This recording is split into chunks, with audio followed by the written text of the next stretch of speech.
Les préoccupations de base, là, en matière de ce que les gens appellent risques psychosociaux, souffrance au travail ou stress professionnel, pour nous, elles ne peuvent se déployer que si on va très près des questions du travail. Parce qu'au fond, ce n'est pas des questions psychologiques, c'est des questions qui ont un impact psychologique, mais c'est des questions de travail.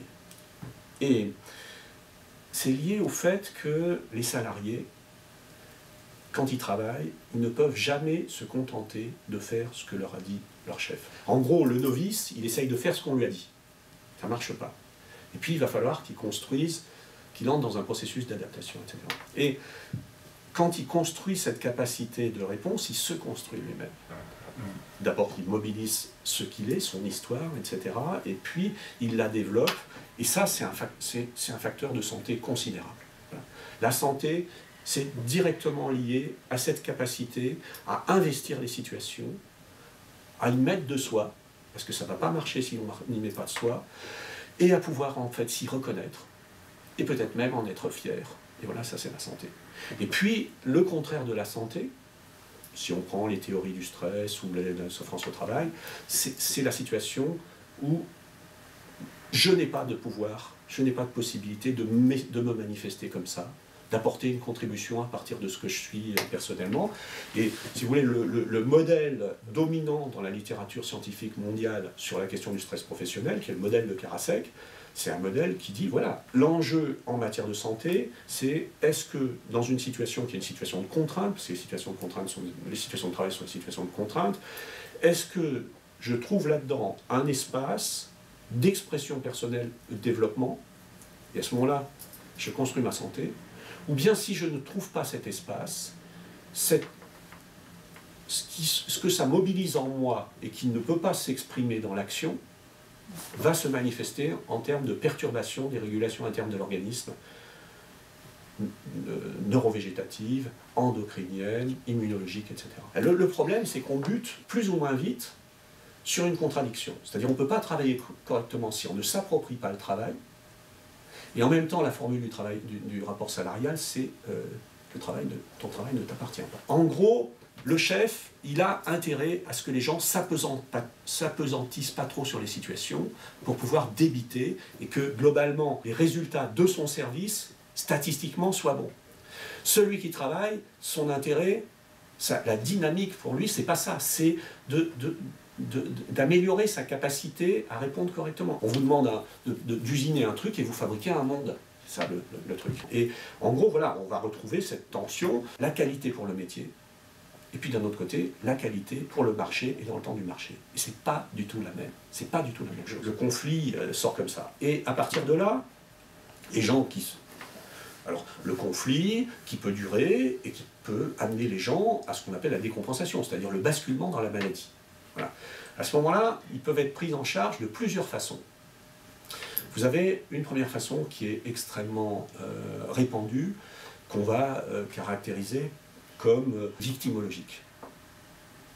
C'est-à-dire, voilà, on ne prend pas en compte les questions de travail, il y a simplement quelqu'un qui a été martyrisé, et il va falloir obtenir réparation. C'est toute la problématique harcèlement moral. Ça conduit à simplifier terriblement les situations. Hein. C'est-à-dire on a une espèce d'explication par la méchanceté généralisée. Dans le travail, les conflits, ils naissent autour de désaccords sur la façon de développer le travail. Hop, la victimologie, elle efface ça, elle dit juste il y a un mot, une victime en gros. Voilà. Le problème, c'est qu'on simplifie beaucoup les affaires, donc c'est un appauvrissement pour les gens, hein. Ça ne rend pas compte réellement de leur histoire, et la plupart du temps, les gens n'obtiennent pas réparation au tribunal. Voilà. Et donc là, on a une impasse, quoi. Voilà. Alors vous avez une deuxième façon de prendre les choses, de répondre, ça va être plutôt, par exemple, du côté des militants syndicaux. Par exemple, des militants syndicaux qui repéreraient que dans tel milieu, il y a tel problème d'organisation du travail ou de conditions de travail qui met les gens en grande difficulté, et vous avez les interventions traditionnelles. Éventuellement, on a fait une expertise, il y a un expert qui est venu, qui a montré, qui a décortiqué les problèmes de travail, et puis hop, l'organisation syndicale peut déployer ses modalités d'action, et éventuellement, elle obtient de la direction une modification. Le problème, c'est que quand on déploie des interventions pour changer les choses du travail, comme ça, ponctuellement, c'est très volatile, ça a très peu de durée. Parce que très très vite, les processus même si on a gagné des espaces de liberté, les processus de rationalisation repassent derrière. Et à un moment, on est obligé de se dire que les salariés ne sont pas en mesure de défendre ce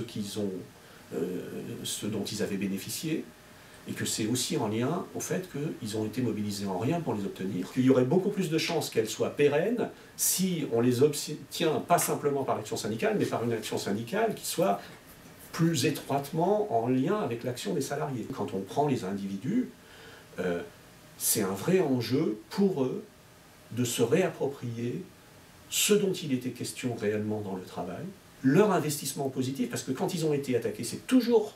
Ils n'étaient pas pure victimes, ils ne sont attaqués que parce qu'ils étaient actifs. On n'est pas attaqué parce qu'on est dans la conformité sociale, on est attaqué parce qu'on porte quelque chose qui est décalé du point de vue du management, et si on fait comme si ça n'existait pas, on ampute les salariés, les travailleurs, de quelque chose qui est leur dynamique propre, etc. Et donc, l'idée de revenir avec les salariés, donc c'est les enquêtes qu'ont les syndicalistes, sur une analyse et une compréhension, pas simplement de leurs difficultés, mais de ce que les salariés essayent de promouvoir ou de préserver. On a l'idée de construire l'action ensemble à partir de ce socle, à partir de cette énergie, à partir du fait que les salariés ne sont pas des victimes, que les salariés sont fondamentalement actifs, que les salariés interviennent sur le travail.